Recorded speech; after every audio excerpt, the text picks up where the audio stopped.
Welcome to North Idaho Experience. In today's episode, Eric and I sit down with Dan Finley. He's from Kootenai Strong.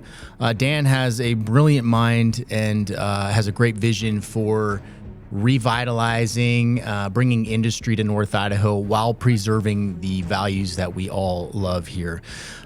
Excellent conversation. We touched a variety of topics I think you guys will find interesting. So check it out. Stick around to the end. And please, if you guys are thinking about, or if you love this podcast, please like and subscribe, share it with your friends, and drop us a review on the audio platform so we can build that side as well. If you guys are thinking about making the move up here, of course, hit our real estate team up. We would love to help you with that transaction.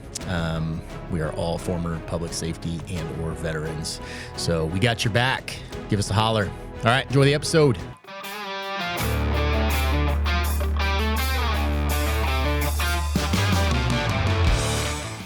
We bought this like custom-made metal bench, like blue line themed.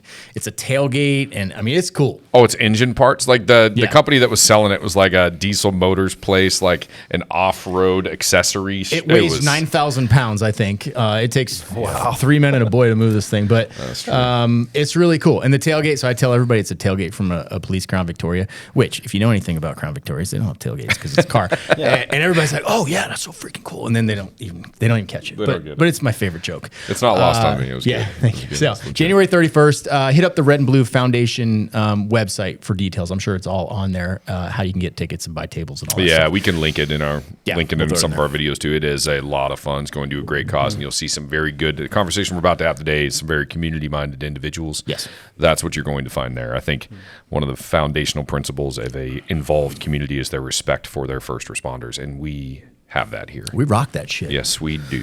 Let's continue to do so. So I just found out you two met in a cold plunge environment. I meet most dudes in saunas, which sounds terrible, I know, and I'm drinking a pink drink too.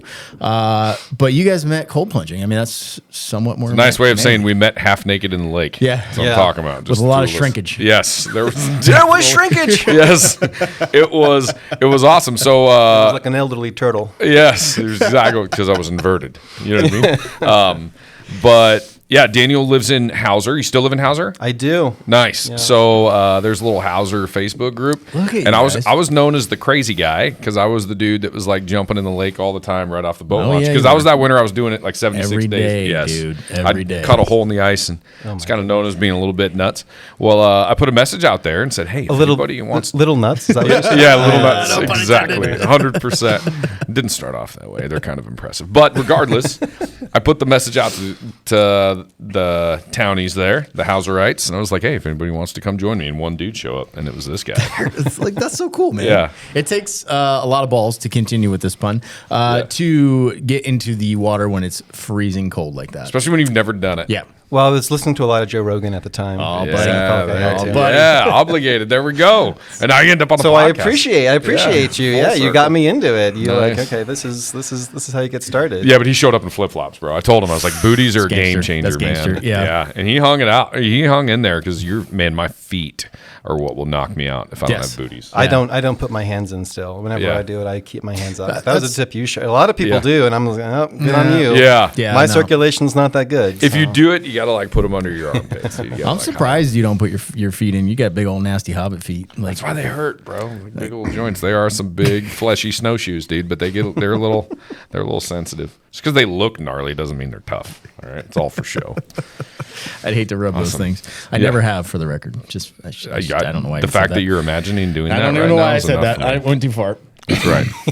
How do you feel about that? Yeah. Drink your pink drink. So Dan, what do you do? I actually don't know much about you. I really don't know what I do, man. I'm trying to figure that out too. Me too.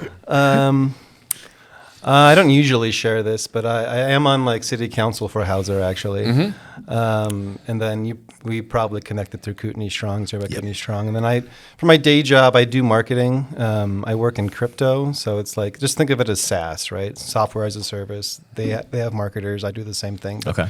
In the crypto space. And then, Yeah, then I walk my dogs, and I don't know. That sounds like a pretty good life. I enjoy it. Yeah. Living up in the Great North. Yeah. So. He has to deal with some unruly citizens of Hauser every once in a while. Hauser's wild, bro. You and you're riding those pit bikes. Well, he was talking me through because we had a little back and forth on Facebook because I was rage festing about the park. Oh, I totally understand that. I was raging about all the influx, the freaking infiltration of Washingtonians at Hauser Lake Park. Dude. Who's the mayor of Hauser? Bill Ray. I should know that sooner. Okay. Yeah. But I get it. Bill Ray or Ray Bill. It could work either way, right? Yeah. But it's Bill Ray. Okay. He's actually former law enforcement. Yeah, He's Rathdrum PD. Yeah, Rathdrum PD. Yeah, he cool. taught at my police academy. Did he really? Yeah, Wow. He and I had a good conversation over the phone after that post that I made on there when I was raging about the cars. Yeah, he called me. I was like, Bill, how do you not remember me, bro? Eric Boardman. So that's all good. You ever going to run for Hauser mayor? No, never. Eric No. is. What? I said Eric is. No, dude. Oh, we'll see. Too many skeletons in my closet. We've been over this. That's you know what? Just Too put them many. all out. You just let them all out first, and then it's fine. Yeah, but you've heard some of the submarine Skeletons stories. Dude. I equate can't to want those. yeah, but they equate to experience, right? Eh, Maybe not the right experience. I don't know. yeah, maybe you've heard some of the stories. yeah, I too. have. I Elasticity. have. That's all I'm going to say. You know what I'm talking about.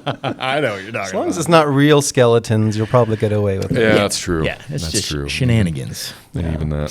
So no, I'm never going to run for mayor. It's a pretty thankless job. And then people don't. I think we talked about the park, and people don't realize just like the cost of it. You know, so like the county. You should have Nick Snyder on. He's the county parks director. Yeah. He's a really great guy. He's a really nice guy. He's a guy to talk to. I wanted to do Hauser Days because we haven't done that for 6 or 7 years. Well, it's 7 or 8 now going on. But we can get into why that didn't work out. But the county was very supportive, right? 'Cause that park's not a Hauser park. So the county has put all the money into it. The county has basically put only grant money into it because the park budget is a very tiny sliver of the county budget.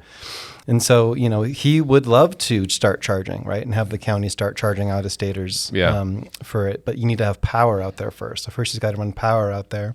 If you can get a grant to do that, then you can start to have more infrastructure for like charging Washingtonians and making them build a public access stock in Newman instead of having to come over to Hauser all the time. So the backstory, if anyone doesn't know, we're talking about is there a name for that park?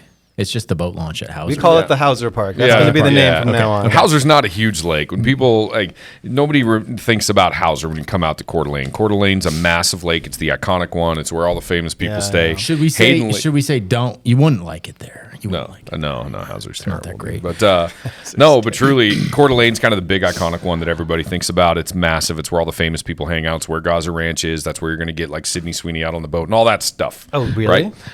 Okay, that probably just pushed more people to Coeur d'Alene Lake, but that you know what I'm saying.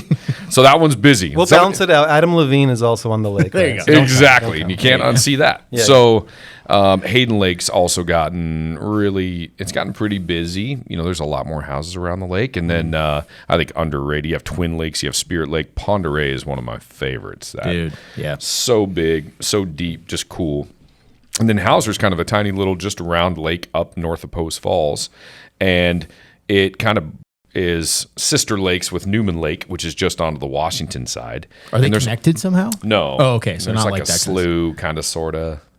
I bet you somewhere they're connected. Don't they both feed into the aquifer? Yeah, it's like a little tributary there. Something like Get that. out of here. But so Hauser's real small, but there's only one public access park that's there. And Newman Lake, I know, charges day rates.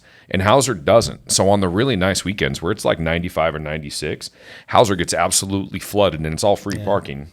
So gets flooded by people from Washington. I'm not against going to have a family day, but man, it gets taken over, and they leave a mess. There's other beaches that you could access, and I don't understand the regulations enough to totally get it. But basically, there's a very complex mesh layer of jurisdictions that control the shoreline, right? So the state controls the water, and I think the Army controls like the shoreline. But there's a lot of people assume when they buy a house on the hill in Hauser, my property extends to the high water mark, but it's not true actually. There's like all these easements and stuff going on. So most people should be able to access a lot of different points in that lake, and there used to be other public points where you would access.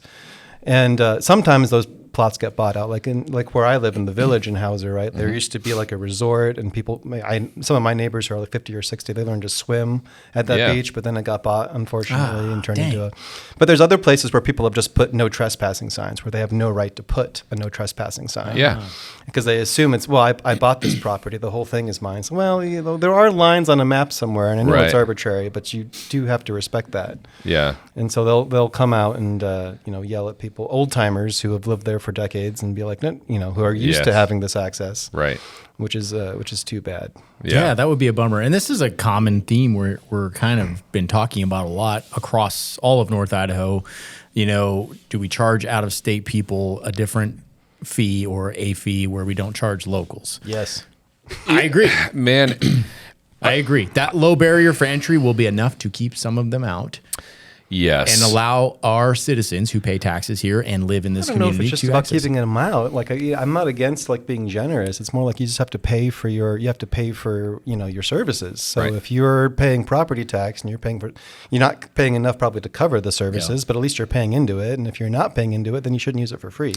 Yes. Good point. Are you impacting the services provided? Right. Are you a pull, not a drain, but do you draw from the current infrastructure that's in place on the backs of our taxpayers? And if you are, it's okay to pay a little bit for that. Yeah, and if you're leaving trash, you're wrong. Yes. And I will physically fight you. Yeah, especially, and I think that's... He's going to chug his pink drink and then he'll physically... Yeah, I will throw my pink drink at you. No, but I absolutely think it's okay to ask people, because why are they coming here, right? Why would you not stay in your own state? I mean, that's a valid question to ask, Washington's a great state. It's a beautiful state. There's a lot of wonderful lakes there. There's a lot of beautiful areas there. Absolutely. Yes. So why don't you clean up your own backyard? Yes. And by that, I mean, it is a beautiful state. Geographically, it is amazing. And it's just unfortunate that some of the amazing landscape of Washington state gets interrupted by piles of human shit and needles. So policies matter. So I think people want to come here from other states sometimes. It's like, if you're going to come over into Idaho, you can contribute a little bit to the system that exists in place to make it nice and clean. Fair. There's a lot that you could say there. So like I think you guys have talked about before, because I've been listening to some of your episodes. I think they're and it's great. But when people come here, I think they fit into two categories basically. And this is what matters to me more than red versus blue. What matters to me is, are you a settler or are you a refugee? And those are two very different mindsets. So a lot of people that move here, they move here like refugees. Their mentality is, let's circle the wagons, let's just lock everything down, button down the hatches, even though if people before them had done that, they wouldn't be here. And then you have other people that are settlers, and they say, I want to move to a wild and untamed expanse, and I want to tame it, and I want to make civilization out of it. I want to carve out something wonderful from the rocks. And so you have these two very different mentalities that you have to balance. But all the original people that moved to Idaho, like I'm talking like before we were a state in 1890, they were settlers. They were like, this is a vast wilderness, and it's our manifest destiny to make something out of it. And they built, logging companies and mining companies. They built little towns. They built little places like Coeur d'Alene and then Post Falls. They built dams. They brought energy and they brought power to the area. So there's like this, and you can continue that, and they weren't perfect. They made mistakes, and you can continue that trend until like the 70s and 80s, and then things start to change a little bit, and we have this like much more, and there's all kinds of like national geopolitical reasons for this change. But I think the most important like mentality different for people to understand is there are refugees and there are settlers, and some people want to live in a state of stasis, which I don't think is possible, and there's other people that want to accept the American destiny of making greatness where there was nothing before. Yeah, and so I think that's to me the question is only not how you're going to grow, how you're going to build. Is not whether you will grow or build. It's how you're going to grow or build. Yeah. And it can be a tough thing to talk about because everybody moving here now has PTSD, right? They grew up in California, and then all of a sudden California was not the state they remember, or they grew up in Washington, and all of a sudden they were a foreigner in their own like homeland. So then they move out here because this is still America. This still feels like America, and they're like, they have this flight or fight. They have a flight response. And I think it's time to go back to a fight response. Go back to like a optimistic. We will build. We will take what is ours and keep it. How do you balance that? Because a lot of people that have lived here for a bit are worried about it changing in a negative way and becoming what those other states have become.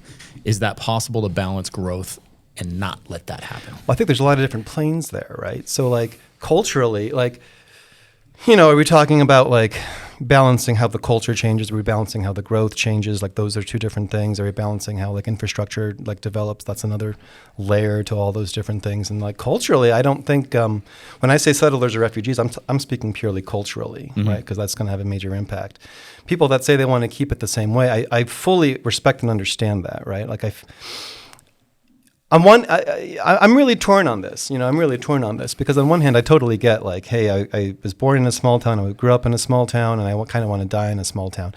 Oh, you've got a knick-knack on the. Yeah. See, I carry one with me all the time. These are I just found out these are made in Spokane, right? I visited the factory. No shit. I can, if you want, I can reach out. You should go check out Nico over there at Knick-Knack. They're a great company. Hook me up, dude. Locally made nicotine. Hook me up, dude. The tins are plastic molding from Post Falls. So literally everything. So Everything. how are they local. different than little packets that you put in? You have like to that? It's a spit mint. out. There's nothing to spit out. There's no Really? microplastics. You want to throw up on the camera? Yeah, let me see it, dude. You want half one? Okay, listen. That's just a 3 milligram, though, right? Yeah, these are threes. Yeah, I'm yeah. not sure anybody that listens to this could think any worse of me. All right, I've chewed tobacco twice in my life. Break it in half. Break it in half. That's how they recommend that you start. Really? Yeah. Okay, yeah, because I'll probably throw up. But I've done it. That was only like a third. That's probably better. A third's better. Don't chew it. I can hear it on the microphone. No, you keep it. That's yours. You can have that for later. You like let it dissolve. Yeah, just let it sit there. He's just It's chawing. okay. He's just chawing it down. All right. We could also break it up and you can snort it. That's pretty masculine, Yeah, actually. yeah. Both. Yeah, it's already gone. So we're gonna see how this goes. All right. So, So- but that's like, you know, so you just have to, you know, I understand wanting a place to stay the same, but you have to understand this is the most dynamic country in the history of the world, True. probably, right? No generation in the United States has ever died in the same place they grew up in. If you look at any 80-year span from 1790 to 1870, there's a big change from those points. You look at 1870 to 1950, there's a big change from there. 1950 to, you know, now, basically, it's another 80 years. It's changed a lot, maybe not as much as those previous two cycles, but it's still changed a lot. Man, there's a lot to dig in, and that makes a ton of sense. I love your difference of looking at a settler and what was the other? Refugee. A refugee. And it just makes me think about how people's mentalities have shifted and why it seems like there's so much angst. Like you look at a lot of Americans and it just seems like they're full of a little bit of angst. And I think there's a natural tendency for us as a species to explore. I think we all get behind exploration and taming the West and moving forward. And you said, you know, building something amazing out of the rocks for themselves. It's almost like now, because we've expanded to a certain point, you have to get right with the idea that sometimes it's not about settling in an untamed space. It's about rebuilding a space that's been broken. Yes. Where it's been broken down, and you have to recognize the beauty in rebuilding something back to its previous. And we're going to have to get right with that. Yeah. That's the new exploration.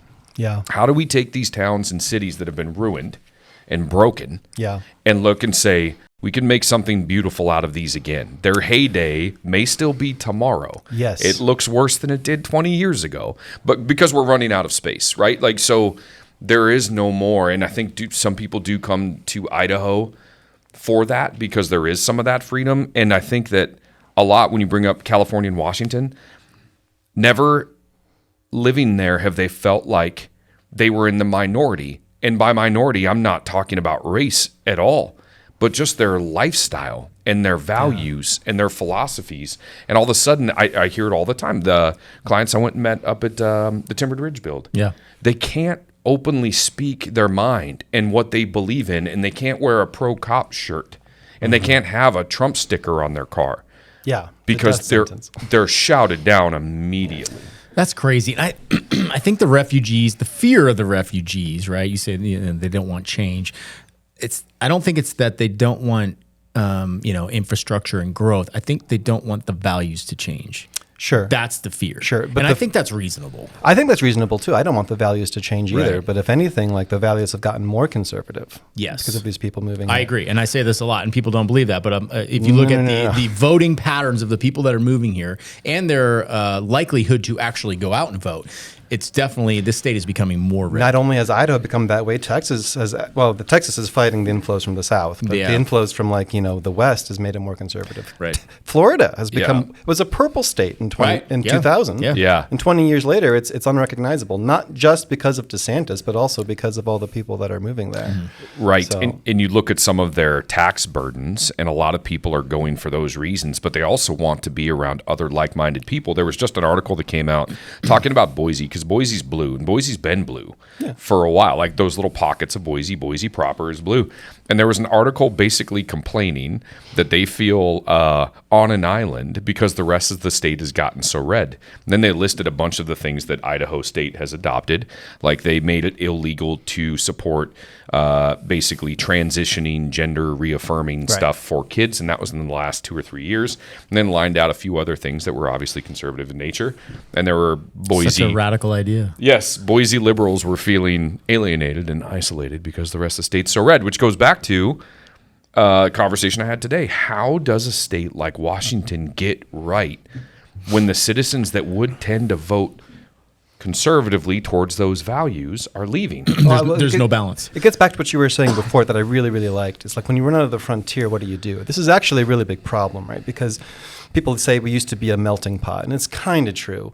But like the thing about the melting pot is the furnace was the frontier. You came over as a Pole, as a Slav, as a German, or as an Englishman, and you had this wild frontier that forced you to shed your your European sensibilities, whatever that may have been, and you had to learn the sort of rugged individualism to survive out west, to move out west and do these things. So we had this like natural mechanism. Oh, it's an economic downturn. Go west, young man. You're going to find your future out there. Well, the frontier basically closes in about 1930 or so. That's the point at which we've kind of explored everything in the lower 48. We have, infrastructure basically everywhere. And so we start to turn inward. And what's the first thing we do when we start to turn inward? We have FDR and the Great New Deal and these basically socialist programs. So I think you do have to be very careful when you don't have that frontier to not really to civilize people, but to Americanize people. You have to sort of level up now. You can't just rely on the natural. You have to be wise and say no. Maybe we don't want these socialist policies. If we're going to have immigration, we need to find some other way to Americanize them, and that probably means a lower immigration rate. We have to be very careful about all these different things because we don't have that frontier that really was the engine of Americanism. And I think retaking dead cities like Kansas City, which was a world premiere city, and now is just a shit show. Detroit's coming back a little bit. What's the one in Missouri? I'm thinking of St. Louis. St. Louis. Yeah. Have you looked at photos of St. Louis from 1910, 1920? No. It rivals Paris. There's all these brick and stone buildings everywhere. Awesome. Super cool. 3- and 4-story, and it just looks. It's in the middle of nowhere, flyover country as we call it now, and it's this beacon, a bastion of civilization that we've let die that we should retake. And possibly we let it die in the name of further expansion. And now we're there, so now it's time to go back and refocus and go, wait a minute, we can rebuild and make this better. I've always said, man, and you guys are going to think I'm nuts. Forgive me for going down the rabbit hole, bro. But what you're talking about is purposeful. There was a common goal to tame the West, right? When we were the country and everybody was pushing, and even though there was death and famine and all these things, you were moving towards a purpose.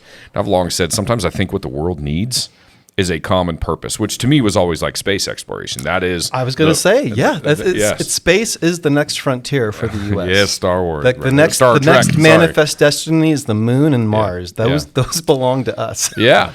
But I'd love to see that because I think everybody could collectively get behind that. Yeah. And while we're up there, you have the same collective problem for the species as opposed to collective problems for each individual country. But one of the founding, I'm not sure if he's a founding engineer, but one of the early rocket engineers at SpaceX is from St. Mary's, Idaho. Get out of here. Yeah. You should have Nick Smoot on to talk about this at the Innovation Den. And he's on my list. That's great. That's great. And ask him about this because that kid from St. Mary's, Idaho kind of learned to build his own rockets, little toy rockets, right? And eventually, it's kind of like October Sky Story, basically. And he goes from there to SpaceX and he starts.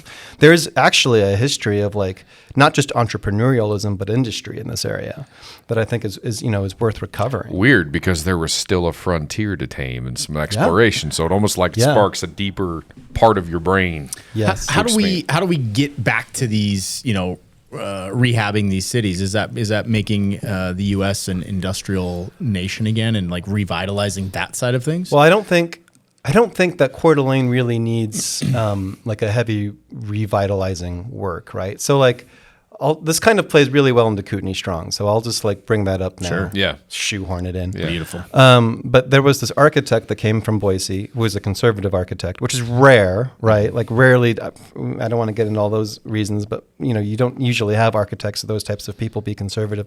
He came and he gave this talk at the Innovation Collective about like basically new urbanism and buildings and like how to make them look beautiful, how cities used to be designed versus how they're designed now. And so like a couple of us after we listened to that, we're like, well, we would just like to build beautiful buildings. And like we were talking about this before, the Willamette Bank building is beautiful. How do we build more buildings like that? How do we build more brick and stone up in this area? Because I think your built environment around you like influences you in a very deep and meaningful way. That's why you're moving offices down there, because it's an inspiring place. Yep. I remember a few years ago, I was like delivering pizzas for Domino's. That was like all that I was doing. And I saw that building where the Innovation Collective is. And I was like, you know what, someday I'm going to be cool enough to work in that building. Yeah. Yeah. And it took a few years of trying, but I got there. So, the built environment is really important. So all Kootenai Strong was just a few of us guys, 3 of us, Randy Westland, who you've had on, and Rob Shanup, and we just were like, okay, how do we actually do this? And we started pulling on this thread, and more things started to unravel the more we would pull, and so that's why we've brought in a lot of different subject matter experts to talk about zoning and growth and housing, and how does urban renewal districts work? How do things actually work in this area? Do you need a guy to talk about drugs? I got you. I know a guy. Are we promoting them, or what are we talking about? No, I'm not. I don't represent any edibles company. No, just knickknacks. I represent knickknacks. All right, awesome. I'm all down for that. Well, I appreciate the buzz I have right now. So thank you for bringing it up. So that's Kootenai Strong's whole thing was like, how do we keep it from being an urban wasteland? We don't want an urban wasteland. We don't want like a California county sea of suburbs kind of a thing that's kind of faceless and has no personality, because it's that personality that engenders community in whatever area that you're in. So how do we grow in a way that's going to be beautiful, that's going to have some sort of personality, so that we can have this community and different areas with shared purposes, right? I think that's a really big part. Like you hit it on the head before. Is like a really big part of what makes a big town feel small is that they're aligned in a certain direction. They have a shared purpose. Yeah, it's almost like a micro assessment of a sense of nationalism, right? Yeah. Because I've long thought our country's kind of gone awry because we lost our sense of nationalism. Like American pride was just a part of my upbringing. Oh, now it's almost a bad word for 50% of the population. To be prideful of your flag and who's come before you, Crazy. and a national anthem before a sporting event or a pledge of allegiance in a school. Like, come on now. Like that was that sense of nationalism. And I think that's really important. And part of what makes North Idaho and Coeur d'Alene different is because people are proud of being from here. Yeah. Our group, we're the North Idaho Experience. Right? Right. I'm extremely proud of that. And that is not just a coined business phrase because we're a growing area. It's what values does that bring with it? Yeah. So when you're talking, that's fascinating to me. I'd never considered that architecture could be a strong part of that. But really it is. It is. Because North Idaho has a look. And people that come up here to move, they're like, oh, houses look way different here. Southwest, what do they look like down there? Yes. Or Florida. Florida looks completely different. That's one of the terrible things about these. And I'm not against single family homes. I think we need to build them, whatever.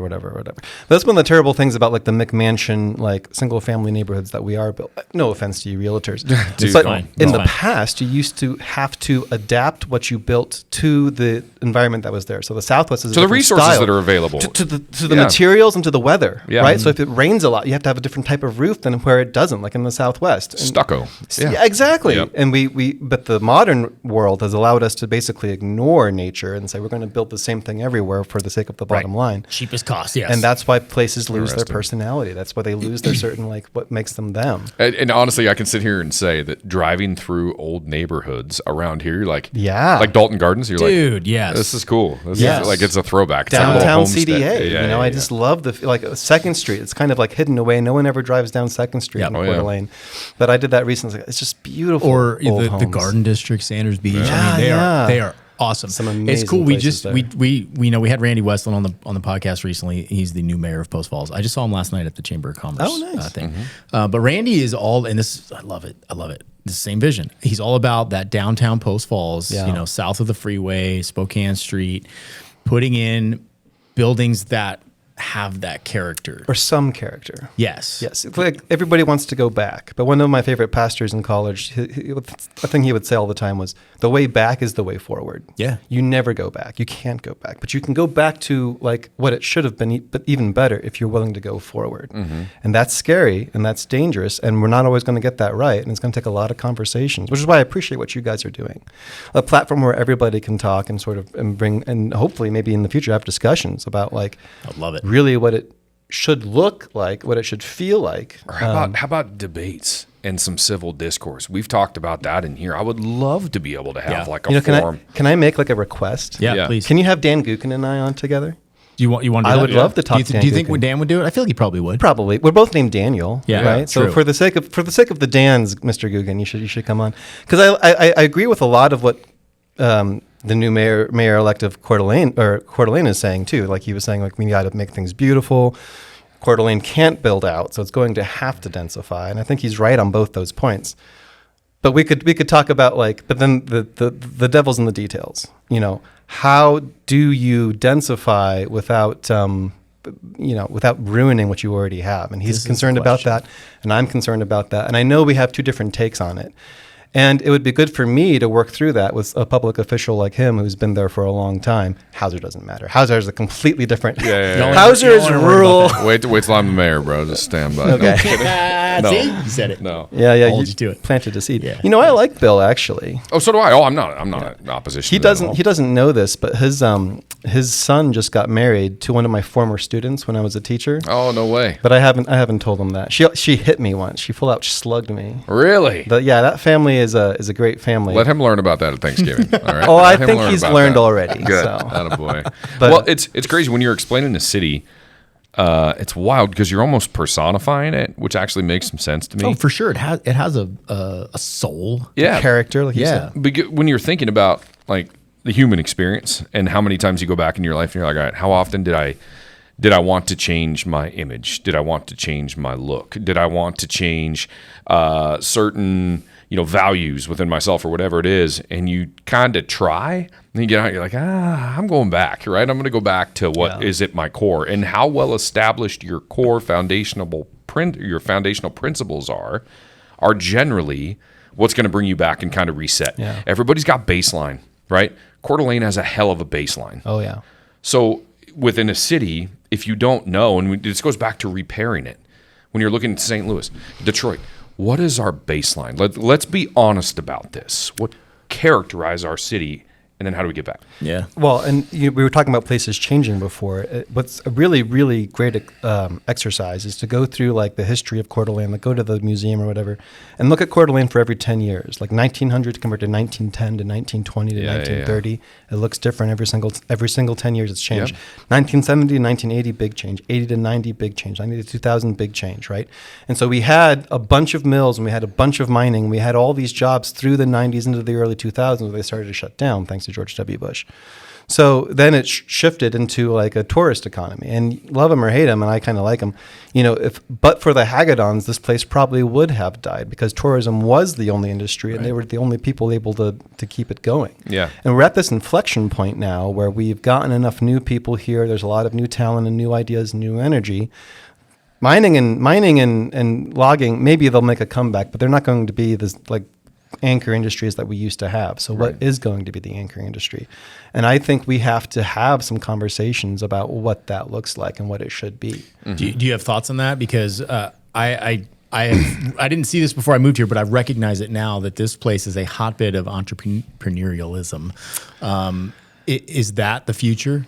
I have a lot of thoughts on that. How much time do we have? We have as much as you need. So the last Kootenai Strong meeting we did was our first panel. It was a reindustrialization panel, right? Because reindustrialization is the new hot buzzword for VCs. It's the new like buzzword for the Trump administration. So Jamie Dimon is wanting to put in $1.5 trillion into strategic reindustrialization across the country. And it's like, okay, we would be foolish just ignore that trend for a lot of different reasons. But a big one would be like, well, there's money in it right now, so we should jump on that. Real quick, pretend I'm dumb and tell me who Jamie Dimon is. He is the CEO of Chase Morgan Bank. Okay. Yeah.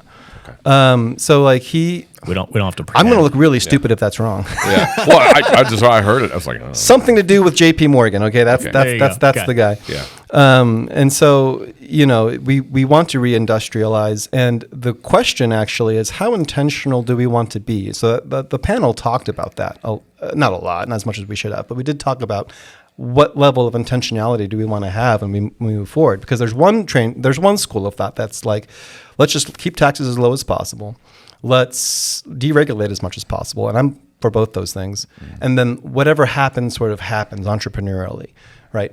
And that works. I think that's a good approach. But there's another approach where you can say as a community, well, looking at the trends, let's make a bet on something. Let's go hard in on something. Spokane County has actually done this pretty well, where there's this program, Washington collects sales tax, and the way they reallocate sales tax is different than the way Idaho does. But the way they did it, the way Spokane has it done is Spokane County does it, is they take a very small sliver of the sales tax, something like 0.25% of the tax collected in that county, goes to something called an HSSA, which is a Health Science and Services Administration or something. And what they've been trying to do for the last 10 years or so is just incubate biotech, because biotech has a very high profit margin. It brings in a lot of high paying jobs. And you can train most people to work in those facilities. And so these grants that they'll give out that pay for themselves, the first tier is like, $200,000 or something, $250,000 to these startups to increase their runway by like 6 months to a year. But, some of the conditions for it, 90% of your workforce has to be in Spokane County. You have to provide like 6 jobs that are over six figures, right? So 100,000 or more. And so they don't have an income tax in Washington, but they do have payroll taxes. And so the payroll taxes on that salary will pay for the grant over the course of a few years. Mm-hmm. So it's actually a really good investment. And they've been like pushing this biotech scene, and we'll see how successful that is. Do you have fears with bringing in businesses like that it will attract people whose values don't match our values here? The woke mindset. No. Okay. Yes and no, okay. Right? Like every policy, there's no good policy. There's no silver bullet policy, right? Everything has trade-offs. So when you attract high-paying jobs to the area, you run the risk that you could bring in more, progressive or left-leaning type people to the area.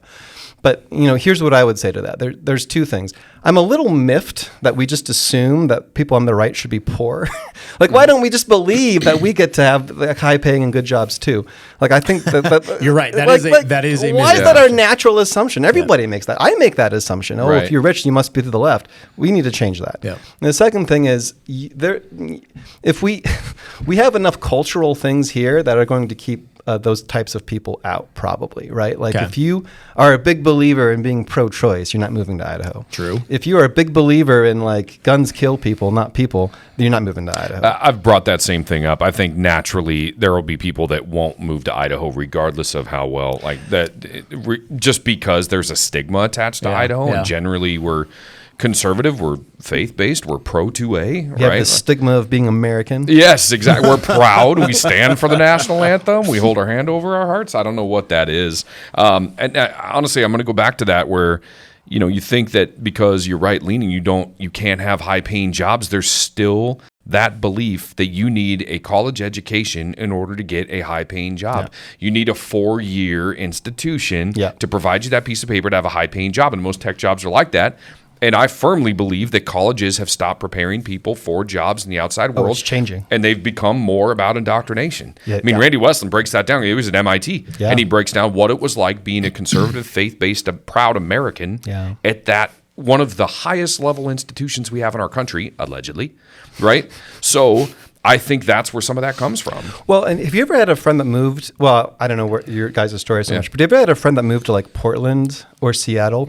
And then within I swear there's something in the water, and there probably is. They're turning the frogs gay. There's estrogen in the water. Yeah. They're turning the frogs It's like they change. I don't even know if you're serious, but that's awesome. They change over time, right? Like it's like, it gets into their blood somehow, and I think the reverse also happens. I was going to ask, does that happen here? I think that happens here for sure. People start to moderate, because if you're around these types of people forever, either you just die of an aneurysm because you're so mad all the time, or you learn to adapt. Look at Joe Rogan. He moved to Austin. True. And I think he's a very squishy person. I'm not saying like Rogan. I love his show.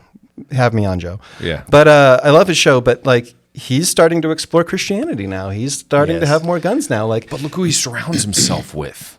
Look at the people that he has around him, and all of a sudden it's people that you respect. And I think that's what you run into here, and I agree. Yeah. I think some of those jobs, people would come over, they'll have conversations with people, and they'll find, wait a minute, we're not as different as we think. We actually believe in the same thing. And what you got, slowly but surely, you may not totally lean. I had an experience like this. Parker's moved here from Texas, both retired teachers. He tends to be a little more conservative, very free spirit dude, just out there living life. But she tends to be a little more progressive and left leaning, and she would have told you she was hard left leaning. But then you sit there and have conversations with her, and she's like, well, willing to hear other ideas. And I think living in North Idaho, it's not going to maybe change who she votes for, but it's certainly changed her perspective. Sure. And I mean, you look around. How could you not? You come here and say you come from Portland or Seattle, and you are left-leaning, and you're like, wow, it's really clean here. No, where are all the gangs? Where's all the graffiti? Where are all the homeless people? The people I just did If they can equate that to policies, then they might be like, okay, maybe we're doing something I had a friend wrong. we were great friends in college, and then we kind of lost touch for 10 years, and I reached out to, I think, her husband just randomly, hey, it's been 10 years, we should see each other again. And they're like, actually, we're going to a wedding in the Coeur d'Alene area, so we'll stop by, which is great to reconnect. You know, she lives in Canada. She's lived in Canada for a long time now, and she's very, very left. I mean, the reason we got along in college is because she was very much to the left, as was our other mutual friend, and we would just get drunk and yell at each other. So, which is fun. That is fun. It's a lot of fun. So, and then we reconnected, and so she's always been pretty progressive. And then she came to visit Coeur d'Alene from Canada, and she's like, wow, this is just it's so clean. My two girls can just walk around. She's like, usually going to our dance studio in Trail, Canada, we have to step over needles and stuff, and it's just, it starts to radicalize you. The more the higher the contrast gets, the more radicalizing I think it becomes for those types. That is a worry for me in our country right now, and even in North Idaho, where we're getting people that tend to lean that way, and they're fleeing an area, political refugees damn near, right? Oh, yeah. They're fleeing an area to be around more like-minded people. I don't want to wreck the melting pot of ideas, especially where we have this trend in our country now where there is no more civil discourse. We're celebrating a guy getting shot. Right? Because they didn't think the same way.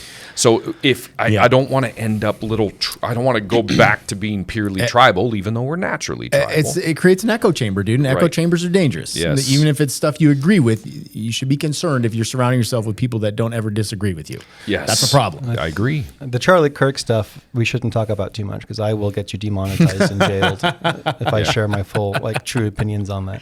Yeah. But, it is. There's one conservative value that we never talk about, and that's optimism, right? That's truly the American I agree value. with you. It's optimism. Yeah. And so we have to. So going back to the Charlie Kirk and being able to have civil discourse, there is a problem here where we don't want to be too much in our own echo chamber, right. Which is why I really appreciate what you guys are doing again, because there's been if you consume a lot of local conservative media, it's going to piss a lot of people off, but it's basically just a gossip mill. Yep. I understand that there are no journalists, there are only journos, and all they do is just spread propaganda. But there used to be journalistic standards. You used to have certain standards. You used to be so I'm a big believer in citizen journalism. If citizen journalists will hold themselves to those higher standards, that made that industry an industry. And so what we have here, unfortunately, is all these gossip mills where it's still a small town. You can pick up the phone and talk to the city administrator of Coeur d'Alene or of Post Falls. You can talk to the mayors. You can talk to the city council people, and you can hear straight from the horse's mouth. You don't need to Anyway, it creates a really toxic environment, because when you have no natural predators, you kind of run rampant, and tribalism goes everybody's trying to gatekeep what a Republican is if they're a rhino, Right. and and so we do need to have an environment where we can have discussions, where we can share ideas, and that's a big part of what Kootenai Strong is. I hate to use the term, but it is kind of a safe place for people to disagree, because previously, if you disagreed on something like housing or like growth, you were labeled a rhino, you were labeled a Democrat, you were labeled something. It's like, no.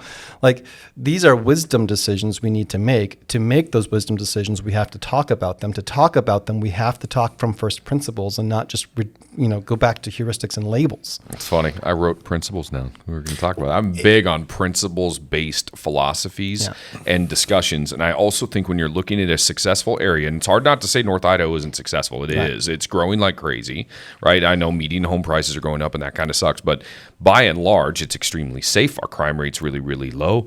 And I think it goes back to the old adage that, success has many fathers and failure is a bastard, right? Where I think even within our own party, without getting into R's and D's, there are little subgroups within the conservative party here that are fighting each other like crazy over relatively small things. And that's kind of an okay thing. I'd rather have the problems of abundance than the problems of scarcity. Same. Yeah, I agree with you. It's just like I can't stand the push to be so far leaning one direction. You know what I mean? And you're right. Like, there's so many factions that are fighting each other. It's stupid. It drives me absolutely insane. I'm like, can we just get back to principles and values? You begin to exist for the betterment of that particular bureaucracy or that system than you are for your own values. I still pride myself on being able to apply my values and principles that I've gained over my lifetime of experiences and education and discussions and all of those things to different categories. Yeah. And they don't all have to fit with an R. Right? Like, I like to look at each one individually, but I try to apply the same logic pattern. Right. And kind of draw my own conclusions. Right. I think a lot of it's just fear-based. People are very afraid of the alternative, and they're like, oh, I'll just go full on this direction. PTSD. Absolutely, right? And anything based out of fear is not useful or good. Right. Fear or anger, right? The anger of man does not produce the righteousness of God. If you operate purely out of anger and fear all the time, you can keep things out for a while, but you will not build anything. It's crazy. It seems like legacy media knows that exact thing. Yes, when it gets weaponized, because I do disagree with you in that I think fear is necessary. Fear is a necessary part of our physiological system. There has to be some, but there's an unhealthy amount to that when it gets weaponized and it becomes like your primary emotion, and you make your decisions based on that. Right. And you shut everything else down because of that fear. Because fear is intended to elicit a response that will allow you to, pumps all of your energy towards fight or flight response and making you a little bit faster, a little bit stronger in that moment. But you're not supposed to live in it. We have to direct it That's unhealthy, correctly, right? Because we direct a lot of this fear and anger to people that are basically on our side, when there should have been a lot more fear and there should have been a lot more anger after the Charlie Kirk assassination. And we should have taken far more drastic actions, and I hope the Trump administration gets there, but it's kind of too late, even if they do. It feels like it's old news now at this point, unfortunately. So they've lost that mandate. And so I agree, fear and anger are really important, but you have to, this would probably get me canceled, but we've had people, there are people involved with Kootenai Strong that are probably on the lefter leaning side of things. Good. That's okay. But what's really great is you do have political and social values that are really important. But then there's there's another more basic layer of what values do you want about how wide your road should be, how far your setback should be. Yeah. Those don't break down very neatly along left and right. And so one of the county director, David Callahan, who was the director of community growth at Kootenai County, said something that was really great. He said, you can worship different gods, but agree where the stop sign goes. And I would put some qualifications to that. Yeah. But basically, it's true. You don't have to be it's not like conservatives are the only ones that recognize, hey, we need to have a four-way stop here. Right. I think that national politics and local politics, they really are different games. When you play national politics as a team sport, I think you have a moral obligation to play it like a team sport and maybe not compromise at all. Local politics, these are your neighbors. If you want to have a sense of community, you need to learn to talk to your neighbors. Whether you like it or not, I agree. We have to learn to live together. And if you don't want to figure that out, that's a dark place. Yeah. That we don't want to go. Yeah. Well, I think we've talked about that a lot on previous podcasts, because if you sit there and you ingest nothing but like national news, legacy media, you're angry and fearful and pissed off all the time. And then you direct it locally. Yes. That's the only place you can feel like you can lash out. So if your neighbor disagrees at all, they disagree entirely, and then you lash out about that, when in reality, there's probably more common ground. And we talk about, okay, so what do we do?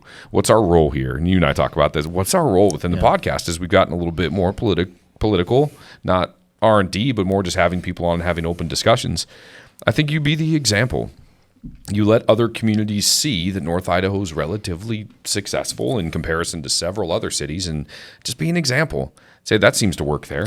You're not going to get attacked. I mean, you might get attacked. What I'm trying to say is Eric and I have sat down. We had a guy reach out to us that is very left-leaning, and we went and had beer with him. Nice. And you know what? Like, it was cool. Nobody got hurt. We definitely did not disagree on everything, but that's fine. Like, we had a very civil discourse. We freaking shared beers. We toasted. You know, it's like, why can't we do that more? Yeah, I think we have to get back to that, at least locally.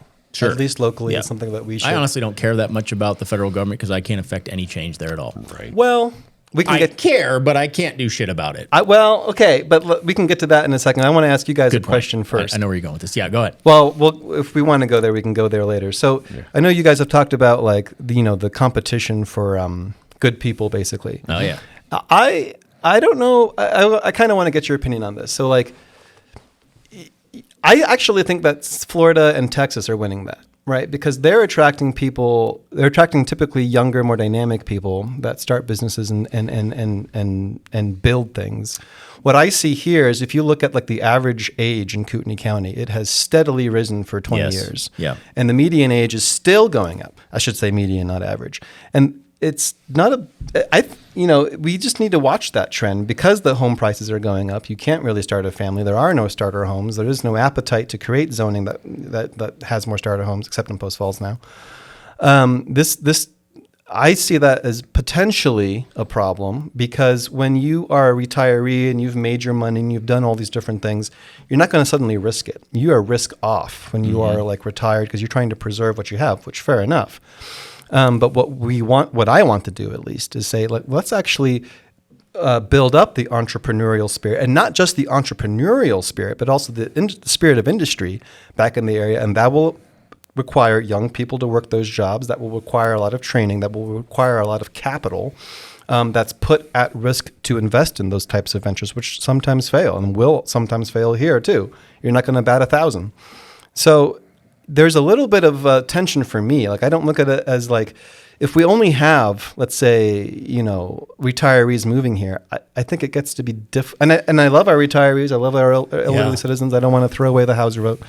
But I think that's something we should look out for. I think that's why it's so important to build in a way and grow in a way where you are allowing young families to either move here or stay here. It's tough because Texas and Florida, they're sexier, man. They've got beaches, they've got big cities with nightlife. We don't have that really. We have a little bit of that up here. Maybe Boise, yeah, the goat. So we're fighting that trend, right? Yeah. North Idaho is not really on a lot of people's radar, especially when they're younger and they want to go live life and meet other young people. You're right. There is a risk with a lot of retirees moving here. I think part of that is most of them are the only ones who can afford it. I think it's exactly why. Which is a challenge I don't know how to solve. It's not the realtor's fault, by the way. We don't set the prices. It is your fault. Sets the prices. Yes, yeah, we hear that. True. Yeah. But yeah, a lot of our clients are those people, and that's kind of the reality of it. I think that, they're retiring from California. A lot of them are cops that reach out to us. They've got a pension. They sold their house for $1 million. Right. They can do it. So I have a question for you. How much do you know about that? I learned recently. I don't know much about anything. I heard. Well, I'm sure you know more than I do about this. So I heard recently that California taxes your pension, right? So if you are a retiree from California, law enforcement, whatever, some other state sort of thing, and you move to Idaho, doesn't that mean at some point you're going to be paying like California taxes, and they're going to get more and more desperate, and Idaho income taxes on those pensions? I don't think so. I don't know 100%, but here's where they will get you, and this is something I can speak to personally, is the health insurance. So if you are in some retirement systems, public retirement systems in California, and you move out of state, they charge you a different rate for health insurance. You might get it free in California. It might be paid for by the retirement system. Yeah. If you move out of state, now you're paying $1,200 a month. Well, there's discussion out of California to charge you a exit tax. That's been talked about. And my answer is, fuck off. The Constitution doesn't say shit about that. What are you going to do, Gavin Newsom? Yeah, man, going back to this, when you're talking about, we tend to have a lot of retirees. That's the majority that comes in. To me, it's there's a lot of steps along the way, though, right? And there is that thing out there that says if you're 25 years old or you're 20 years old and you're not a Democrat, you don't have a heart. If you're 30 years old and you're not a Republican, you don't have a brain. There is something to say for that. I think that's very true. Right?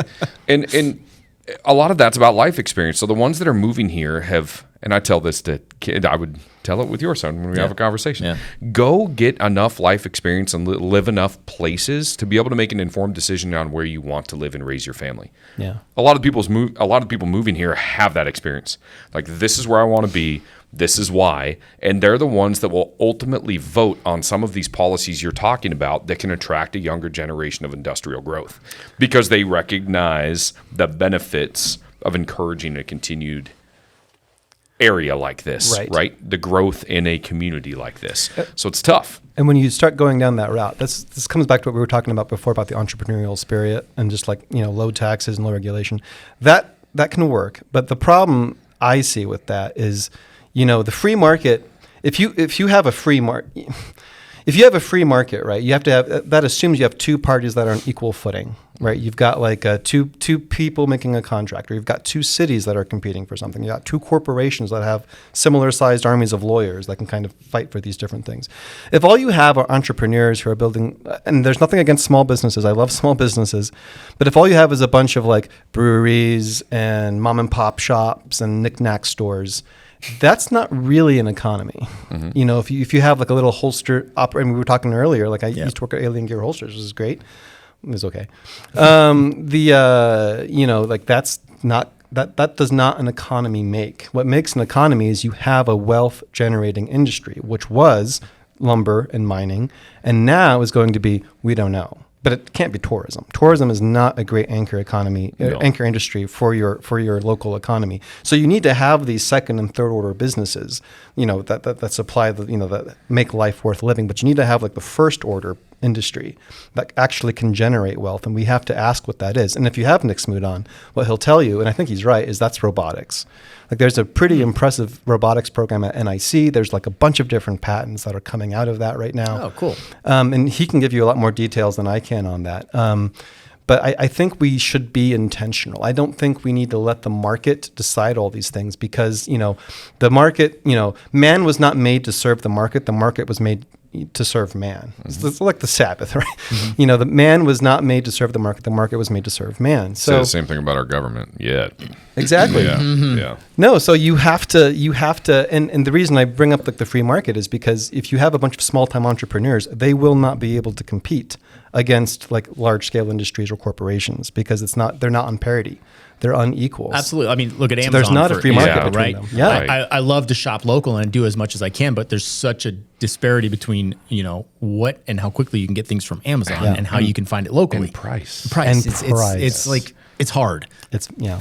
I have some hope because we also have a large client base that is young families. They're buying these starter homes in Post Falls, places like that where they're more affordable. And they're coming here hell-bent because they are not going to raise their kids in a place that does not match their values. And it's a tough decision. They're making huge sacrifices and they're willing to do it. Usually financial, yeah. Yeah, absolutely. So that gives me hope because we do have a fair amount of those too. We do. And it's a small percentage, but I do push back a little bit on who's coming here. And even though the age has creeped up, I have several clients right now that are buying multi-generational. That's what they're looking for. That's a new one. So they can bring kids with them. That's great. Because that's great. It is great. Because their values are aligned. I mean, I'll call them out because I know they listen, but the Griffiths are a great example of that. They're bringing their kids with them, and they want them to do that work here. They want them to grow their family here. Mm-hmm. It's awesome because their values align, and they realize what North Idaho offers beyond that. get plugged in and just do something, right? Like the Kootenai Strong thing was just a discussion group between 3 guys. We had one Catholic, one Protestant, one like Eastern Orthodox Sounds like guy. a start of a joke. I love it. You guys go to a bar? Often. Walk into a bar, one says to the other. Yeah. And we just started doing something, and that has opened a lot of doors. And I don't want to overstate like what we've done because, you know, there's a lot of room to improve. But like I look at this podcast as the same thing. You just start something and that will open doors and it will have ripple effects through the community that you did not anticipate. So if you're moving here and you're a young kid that's moved here and you're kind of bitter about leaving your friends, there's a lot of really amazing opportunities here. There's a lot of really amazing people and places here. There's all kinds of like, did you know, like, what are they called? There's a company in Post Falls. I forget what they're called, but they manufacture some kind of safety device that lights up when a lineman gets close to a live wire. And they, like, I forget how many millions of revenue they're doing every single month. They control 8% of the global market on like safety equipment for linemen. No way. And it's in Idaho. Like, it's crazy. So we need them on. You do. Because we have like G9, who's kind of an industry. G9 is very cool. Yeah. Very cool. That's an ammo manufacturer. Yeah. Gunfighters Inc. is one within the like accessories and weapons accessories and holsters community that's pretty big. Yeah. We've got a couple. Cemetery Sauna is another one that's really great. Like, they manufacture these high-end saunas. I was just there this morning. Really? Yeah. Did you do the cold plunge? Of course. Yeah, you got to do the sauna and the cold plunge. That's how you get rid of the microplastics. So like there's a lot of moving pieces now, and I think our challenge as a community is, okay, how do we get the right people in the right rooms together, and how do we find the external capital that we need to fund some of these startups? But that comes later, I really believe. I think first you have to get together with the right people, create a product, create a go-to-market strategy that can work, and then you can find investors once you can prove some traction. And just teaching some of these basic business skills. There is no skill called business. It's just like learning to problem solve. But like encouraging young people to do that and think big. It's like you don't just have to build like a service or a shop. Nothing wrong with that. You can start there. Yeah. But you should have that optimistic spirit and that industrial spirit and say, okay, what am I going to do that's going to generate wealth? Not just wealth for my family and me, but for my community as well. Yes. You said a key word that I want to circle back on. Business is the ability to problem solve. So if you're out there and you're in a first responder world and you want to do something else, You're not a that we're pushing you problem solver. out, but that's what you do is you solve people's problems every damn day. And they're big problems. Yeah. So if you can solve those problems, you can come into the entrepreneurial world like we did and solve other problems. And the great thing is this, as soon as you start moving, you'll gain data. As soon as you start doing something, you will fail, and that will teach you something. That will teach you something else. It's okay to fail. And people will see that you're trying, and like attracts like. Winners attract winners. And if people are doers attract doers. And if you're doing something, you're going to find other people that are doing things. Right. And you, it's crazy because you said, you went to the innovation den and you said, I'm going to end up working here. And that's where you've probably gained a lot of that experience and then pass that experience on. You start Kootenai Strong, where kids can come here, get involved in something and learn that. Yeah. This is why I go back to, if only there was an industry out there where you could send young adults that their parents pay hundreds of thousands of dollars for, where they can learn some of these valuable life lessons that transcend a particular occupation. Didn't those used to be the institutions of higher learning where disagreement was encouraged, facilitated? You know what's so crazy is that being highly educated used to code right. You used to code red, right? Before the 1960s, before the long march to the institutions, being educated meant you were on the right because it was the working class. This is why Idaho was a blue state till 1964. It was the working class, the union class that weren't educated, that had factory jobs that were kind of terrible, and they would band together, and that was the blue party, and the red party were more educated and they went to college. And I bring this up because that was that way for like 100 years. And we are deep into this winter of where like the left has taken over the higher institutions. They played the long game. They played the long game. They played the long game and went after education. It doesn't mean we have to abandon it. I agree. Right? Like we should look at how to recolonize, like you were saying, resettle the higher education market too. I think we're doing that. Yeah. Trade schools. Trade schools. I think there's been a big push to get back into trade schools. And I haven't been to college in a long time, but I feel like Charlie Kirk started a movement. Yeah. And that movement was pumped up with steroids after his death, after his assassination. And Let's I'm hope. hoping that keeps going. Let's hope. And from the youth, I think what he challenged was those institutions, and that's part of the reason he was such a big threat. And I think a lot of the kids, when they watch and listen, are like, man, what is college preparing me for? Is it preparing? And as somebody that sat across a table hiring for a position, college didn't offer something that would make them more employable. No. And I think that's just one of the biggest farces in our society right now, is that there are still parents out there that correlate college with success. Mm-hmm. I tell my kids that, look, I'm not blanket paying you, like paying for college.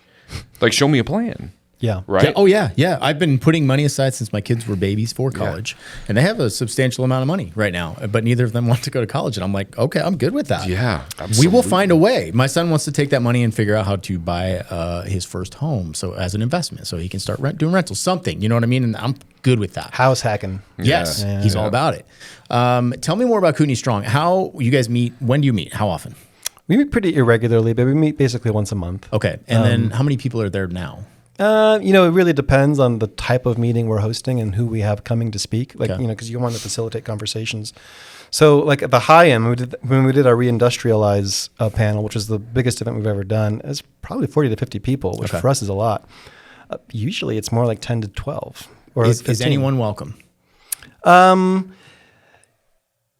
Yes and no. Like we do screen. We do screen because we want to make sure that you can play nice with other people. And then it's productive. Are you tapping into the younger? I'm thinking my son. I'm like, can a 17-year-old boy come? Oh, of course. Yeah. And we do a lot of, we do some public meetings, we do some private meetings. We kind of go back and forth based on whatever the topic is. We love young people. What are there other resources that I don't even know about for younger people that we don't want to necessarily go into higher education? Can we get them involved in the community somehow? Do you know of things like that? No. I'm asking selfishly for my own child. So No. I think it's a really good idea, and I don't know of anything like that. But there needs to be a way for young people because you don't need to go to like a higher, like a college, but you do need to go to some sort of tertiary education, right? Whether that's like a business school or whether that's like a trade school, or whether you're just learning a skill, it could just be learning a highly valuable skill. You do need to learn something like that. The way we used to do that is through apprenticeships, and it would be great to have like a local intern apprentice like program. Absolutely. I mean, I'm thinking if young people that were minded this way, were engaged, could come sit down with guys like you in a room, and even if they just listened, man, like, you're being exposed to so many other ideas. That's why I love doing this podcast. Selfishly, I get to sit here and have these conversations, and I'm like, my mind is always exploding. I'm like, damn, I'm learning so much. I'm always jealous of Joe Rogan because of the people he gets to talk to. You know what I mean? I'm like, that man is accumulating more knowledge than anybody on earth. And good knowledge. Sean Ryan, some of the people, you're like, oh, man. Yeah, and I want to do the same thing. I want to bring in all of these people and have these conversations selfishly so that I can learn. You think about an investment back in the community, and you're talking about how to create that next wave, especially of young people and entrepreneurs and having successful industrial businesses. Like, would that be a sound investment to publicly fund if we were like taking parts of the sales tax or however we arrange that, where they almost are apprentices for different professions? But that expense is covered by... It'd be incredible. You have like a willing business, but they're getting supplemented in income so that they can afford that, but that apprenticeship, and then you're watching it in live action. To me, I was always like the case study guy. Like, I am far better if I'm out there and experiencing it and watching it, as opposed to, I don't need to flip a page or have you lecture me about it. Show me. Do it. Yeah. I want to learn by doing. Yeah. I want to watch it. Like, I sit there and watch Dave do his thing. It's like, man, like, I'll always take something from that. Right. Or watching somebody else that's really, really good at that. So that'd be interesting. We have, I think the place to get started is the Innovation Collective. Like they do like these fireside chats, and some are hit and miss. But the point is, like, twice a month they do coffee and concepts. You have to wake up early. You go and you meet people downstairs in their little lair, where it's like, okay, I'm building a business, and the goal, I haven't been for many, many years, but when I used to go, the goal was, okay, this is what this person's building. Who do they need to talk to next to like advance? And you can just be a fly on the wall and just hear what people are doing locally. So much value in just doing that. Even we've done it accidentally. Yeah, like just because we end up running in circles, we're like, I got somebody to connect you with, right? And it's cool. See, we need to start going there when we go downtown. Man, I think that would be valuable. You do, yeah. The fireside, they brought in some really impressive people for their fireside chat. People that are like building a product, or I think the Beats by Dre CEO came once. Like, there's just a lot of wild recently too. Like, there's just like a lot of interesting people that can like spark your imagination and inspire you, because the building itself is inspiring. This gets back to why we Kootenai Strong started, is we just wanted to build beautiful buildings. Yeah. We didn't want to get involved in politics. We didn't want to get involved with all these different things, but we found that it's hard to, they are involved. They are. It's hard to separate. Do you guys have a website? Yeah, I haven't updated it in like 2 years, but so how do people find out when you're having meetings? Reach out to me or to somebody there, and we'll we do a lot more public meetings now. We'll put out flyers, and people can find, if it's a topic that's interesting. What's the best way to reach out? Just DM me. Okay, where you at? Should I give my phone number on? I can give my phone number out if you want. We'll link it. Can we DM like Yeah. Instagram? If you want to find me and Kootenai Strong type people, just hang out at the Innovation Den. This is gonna be my carrot. Is there a secret sign they should put out? Like you have to take some action, right? Okay. You have to go and take the initiative and go to the Innovation Den and bump into the right people, because you will bump into us there. You are dead right. And I meet so many people just going to a coffee shop. You will, if you're open, right? If you're all shut down in the corner and you're not making eye contact, nobody's going to talk to you. But if you're open and you're looking around, somebody's going to catch your eye and they're going to start talking to you. And like, just pull that thread. Like you said, pull that thread, see where it goes. I have a friend who I met randomly in Denver at some conference. And then it's kind of a fun story. I was at a crypto conference, right? And so there's all these different, the later the night gets, the more these events become just parties. And so we were at one party for this one protocol, and I went to a different protocol's party that was terrible. So I was like, I'm going to go back to where I was, because it was super chill. And I saw some random guy on the street. This is like 10 p.m. in Denver. I was like, what are you doing, man? He's like, oh, I'm just getting a ride to go back to the hotel. I was like, no, just jump in my Uber. It's pulling up right now. So he canceled my ride and he jumped in the car with me. I didn't know him from Adam. And we started talking. The first thing we talked about was the Roman Empire. I'm like, okay, he's my guy. Yeah, we're cool. My guy. Yeah. So, we became friends. I convinced him to go to Reindustrialize in Detroit. And then he said, I've got to come up and visit you now. So he came up to Coeur d'Alene just to visit. And he's like, this is an amazing place. And he started to realize, no, I don't want to build a biotech manufacturing company in Phoenix because it's terrible. I want to build it here. And I want to build with people that share my values, that share my vision. And I want to build a wealth generating industry that is going to, eventually provide a lot of jobs, hopefully, but at least provide a lot of capital for the local area. I can help fund and bring together other things. So he's come up now a couple of times. And so he's like, no, I want to build with my people. And I think that's kind of the goal. So you want to find those people, connect them to other builders in the area, and then just run with it. See how far you can run the stuff up. And it comes down to taking some initiative and talking to strangers, even getting into cars with strangers. You just have to. We don't recommend that, kids. Yeah. You have to be willing to just take that initiative and go out there and do that. And I'm really excited about what is going to be built here. And I know that is scary, and I know that we have to do it in a intentional and wise way, and we're never going to agree and get it all right, but I think we have to move in that direction. I think the people that say, I don't know, you guys are pretty black-pilled in 2022, weren't you? I was terribly black-pilled. I think you have to be black-pilled or you're stupid. But then if you don't get white-pilled later on, then you're kind of like, there's a rude word, you're kind of a coward, so it's kind of what you were saying before, if you're 20 and you're not a Democrat, you don't have a heart. If you're 40 and you're not a Republican, you have a brain. It's the same thing. If you haven't been black-pilled at some point, then you're not paying attention. Right. And if you're not white-pilled at a different point, then you're just a hopeless person. You're kind of useless. Yeah. So then the deeper you're black-pilled, the brighter your white pill. And so for me, that came in 2022. Because in just a few months' time, we were in the depths of the Biden regime. People were getting canceled. The trucker thing was going on. People were getting debanked. Everything. The world felt like it was crumbling down. And then all of a sudden, out of nowhere, without a Republican president or a Republican Congress, Roe versus Wade gets overturned. And then what else happens? What's the most important amendment? Well, there's a few I could think of. Probably two that go together, right? The First and Second Amendment. 1 and 2. And the second is supposed to protect the first. But really, what saved the First Amendment in 2022? Elon bought Twitter and turned it into X. Yeah. That paved the way for Trump to get elected. And all these things happened, guess what? Outside of the conservative ecosystem, outside of Christians, outside of anything that we would call right-leaning. And it all changed like in that year, within a couple of months, the whole trajectory and it didn't feel That's true, because different. that really changed the platforms that people use to consume their information. Mm-hmm. Because he opened back up, and I'll never forget one of the things he said about it. This is our town hall. Yeah. Like, this is the current town hall where people can share ideas, and you don't get to restrict that. Like, that's the part where it was open lines. And then that election was the podcast election. Yeah. Because what's a podcast? Did we give you a list of questions or topics that we were going to talk about? No, I actually reached out, like, what do you want me to tell? Oh, you're like, oh, just stand by, buddy. We'll figure it out. No, we'll but conversate. yeah, but when Randy was on here, he had no idea. There was no, but people got a genuine introspective into what they were all about. Like, that's where it changed. But look at all the things that had to go miraculously right? Elon had to buy this because of some joke the Babylon Bee made. And then, it had to be the podcast election. And then Trump had to turn his ear out at the exact right moment so he didn't die, right? And then, like, all these things had to line up for this, like, very miraculous election to happen in 2024. And so it was to me, it was like, okay, look, I'm not going to solve the world's problems. And fortunately, I don't need to. But, like, because I don't know how religious you are. I'm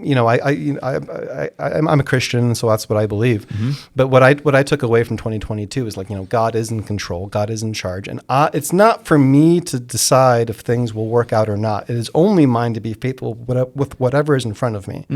And you cannot be faithful if you don't think it's going to work, right? So, like, you have to. Well, maybe you just have to be. It's not up to you to decide if it works or not. You just have to be faithful with whatever is put in front of you. So 2022 is just this huge lesson of, like, never black pill, no black pilling, right? Like, the Lord does not need you to win these things. I think we will win in the end. Maybe we don't. We are at this tipping point nationally. We're at this tipping point. And I still cling to that old conservative and American principle of optimism and the belief that there is this American exceptionalism and like manifest destiny. And so even though we're at this tipping point, not everything is going our way even still. I think we can still work to change everything for the better. And the way we do it here is just by making this place as successful and as flourishing as we can. Like a shining beacon on the hill. Like a city on a hill. Yeah. And so there's some people that want to batten down all the hatches and just like, okay, we're going to make Idaho its own insular like economy and everything else. And there's other people like me that are like, no, we're going to build Idaho into something great. We're going to get more electoral votes, and then we're going to start to resettle these old Midwest cities that have cheaper land that used to have an industrial base, and we're going to make America great again. And it turns out whichever path you believe, I don't want to force people into one or the other, but it turns out whatever you want, whatever your vision for the future is, the actions are actually the same. If you think that the U.S. is fucked and it doesn't matter what we do, it's going down the drain, and you want to make Idaho into a self-contained economy, well, guess what? You're going to need factories that can make plow instruments and like sharpen the plows. And you're going to need people that can do drone defense. You're going to need, you're going to need to have more than just dairy and big ag. You're going to need to have a full functioning economy. And that means building up to what you have right now. If you think that we can retake the U.S. and reindustrialize the U.S. and that the 21st century is going to be much more the American century than the 20th, which I believe, then it's the same thing. Mm-hmm. So it doesn't really matter if you're optimistic or pessimistic necessarily about the future. Just be faithful with what the Lord has given you in front of you and do it to the best that you can and start doing something. And be black-pilled. You have to go through that phase and then come out of that eventually and learn to have like hope and optimism for the future. Even though I'm in real estate in North Idaho, I am hopeful for the days where there is not such a stark contrast between living in Idaho and living in Washington. Sure. Right? I am hopeful for the day that starts to, kind of level itself out like it used to be. Yeah. Where there wasn't such a stark difference, where it didn't look like you're going into another country. Because that's good for the health of this country, and that's the Yes. important thing. That's what really freaking matters. Because I fully believe in this country. I love it. Yeah, me too. It could break apart, but that's so ugly. It's ugly. I don't think people have gamed out how that would look, right? We've never had a civil war here. The war we had was we split into two countries under regular war. Yeah. A civil war is like low-level violence everywhere. Yeah. Because operatives get everywhere. Which Do you really want that? No, it sounds fun at face value. I'll give you that, but it's not. It's not. It's Well, terrible. we talk about our unique business model. Our country is a unique business model, and the way it's set up as a republic is we always have to come back to the table. Otherwise, we completely get screwed. Yeah. Everybody gets screwed. Yeah. So you have to come back to the table at the end of the day. And my hope is that we're as far away right now as we're going to be, and that things start to level out, and we can get back into that exploration mindset, settling mindset, and repair. and go, hey, I don't want to ditch that city entirely. I don't blame people for wanting to move, especially when values don't align and you feel like a resource to be exploited in the state of Washington. But eventually we can take some of those back and repair them. Yeah. And the way to do it is to be the beacon.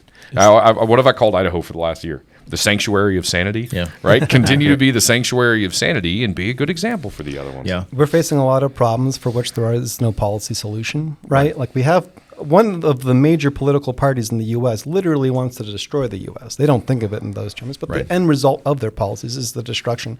And I look at it as more of a spiritual sickness than anything else. You know, it's built upon greed. The mind virus. The mind virus. It's not just we medicalize it as we should because it spreads like a virus, but it's also like a spiritual sickness, and you don't really policy your way out of that. But like, you know, I just have to think back to 2022. It's like I don't need to solve everything. You know, I think the Lord can, if he's willing, change that over time. TPUSA was doing a great job of that. And, you know, just be faithful with whatever you have to do and do it to the best of your ability, because it's, you know, you're not going to solve the world's problems, but maybe you can solve your world's problems. And then maybe you can solve somebody else's problems that's next to that's your neighbor. Be the example. And then maybe your city can solve some problems for the state, and your state can solve some problems for the country, but you need to start with where you're at. Yep. So whether or not you believe the U.S. is going to make it or going to break apart, you know, the actions is the same.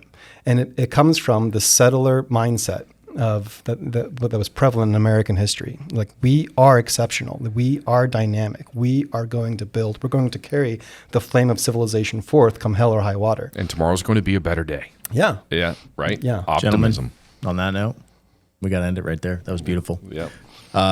I am thankful. You're an asset to this community, sir. Thank you for being here. Thanks for you guys. I love what you guys are doing again, and I hope you keep doing it. This is great. I really appreciate it. We will do this again. I promise you that. We might do it in the lake. We'll go jump in the lake. Let's do it. Yeah, exactly. 5-minute session in the lake. I can't do more than 5 minutes. That was an awesome conversation. I really appreciate it. That was great. Yeah. Cheers, boys. Yeah.